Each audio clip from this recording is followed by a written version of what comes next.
উপস্থিত হয়েছি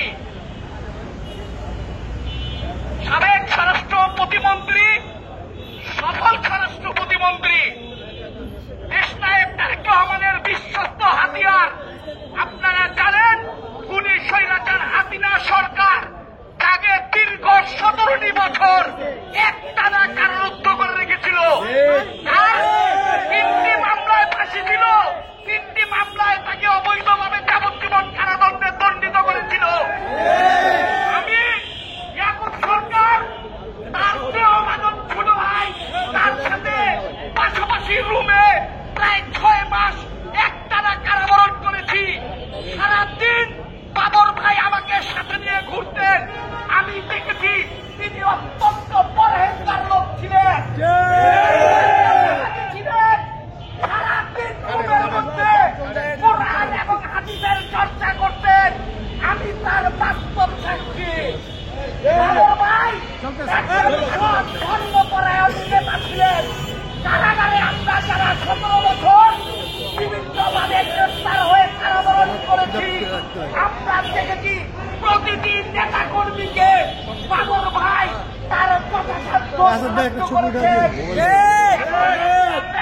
নামে একজন তথাকথিত তিন পার্টির চাঁদাবাজ সন্ত্রাসী তারবি নাসির নামে যিনি খ্যাত, তিনি বাবর ভাইয়ের নিজ জেলায় গ্রামে গিয়ে বাবর ভাইয়ের নামে অপমানজনক বক্তব্য রেখেছেন।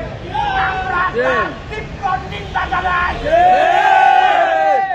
পার্টিকে করে দিতে চাই বাবর ভাই কেন বিএনপির কোন নেতা কর্মীদের দিয়ে অন্যায় ভাবে কোন বক্তব্য রাখা হলে আমরা কিন্তু তোমাদেরকে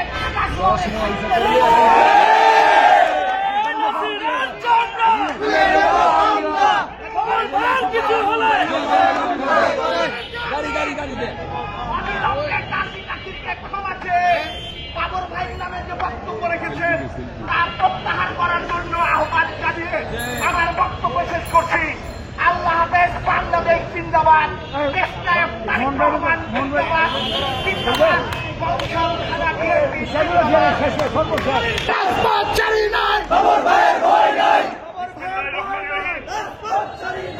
জুলাই বিক্রেতা, উচ্ছিষ্টভোগী, চিহ্নিত চাঁদাবাজ নাসিরগঞ্জ কর্তৃক বেশ কিছুদিন যাবৎ বিএনপির সিনিয়র নেতৃবৃন্দের নামে অশালীন এবং কুরুচিপূর্ণ বক্তব্যের প্রতিবাদে আজকের এই বিক্ষোভ সমাবেশে উপস্থিত নেতৃবৃন্দ সকলকে জানাই আমার ব্যক্তিগত পক্ষ থেকে রক্তিম শুভেচ্ছা অভিনন্দন।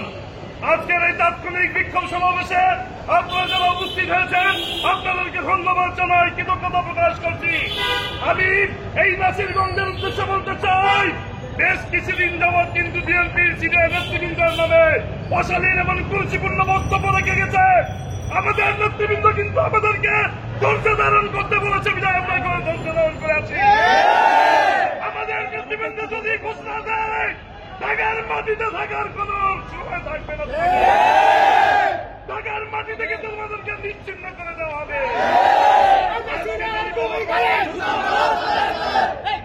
আজকে যদি বাবর ভাই ইশারা করতেন তোমরা নেত্রকোনা থেকে ফিরে আসতে পারতে না। অনেক ধরনের ষড়যন্ত্র করছো, চক্রান্ত করছো, রায়ের টাকা দিয়ে আজকে এই দেশে নির্বাচন বানচালের নামে ষড়যন্ত্র করা হচ্ছে।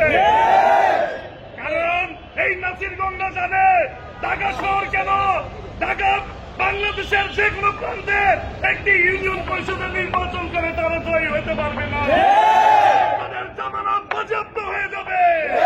এই জন্য নাসিরগঞ্জ আজকে ক্ষমতার স্বাদ নিয়ে উচ্ছিষ্টভোগী নাসিররা চাঁদাবাজরা আজকে বিএনপি নেতা কর্মীদের নামে, বিএনপির সিনিয়র নেতাবৃন্দের নামে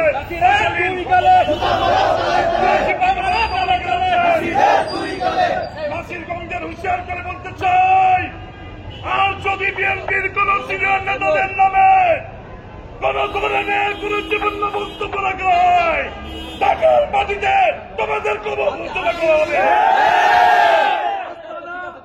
বাবর ভাই একজন ইমানদার নেতা, বাবর ভাই একজন ইমানদার নেতা। আজকে 10 লাখ ভোটার নিয়ে যে কথা বলা হচ্ছে, বাবর ভাই যদি না যেতেন সেদিন 10টা গস্ত গ্রেফতার করা হতো না।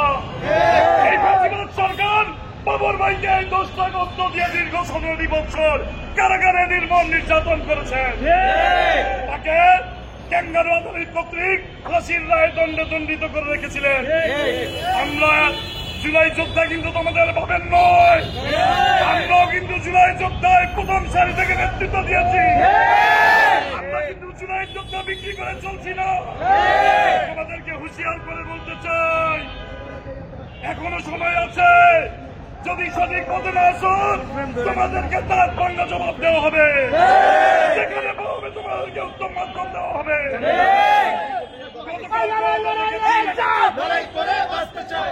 গতকালকে আমরা দেখেছি সেই কথিত এনসিপির চাঁদাবাজরা তারা দাবি করতে গিয়ে ধরা খেয়েছে।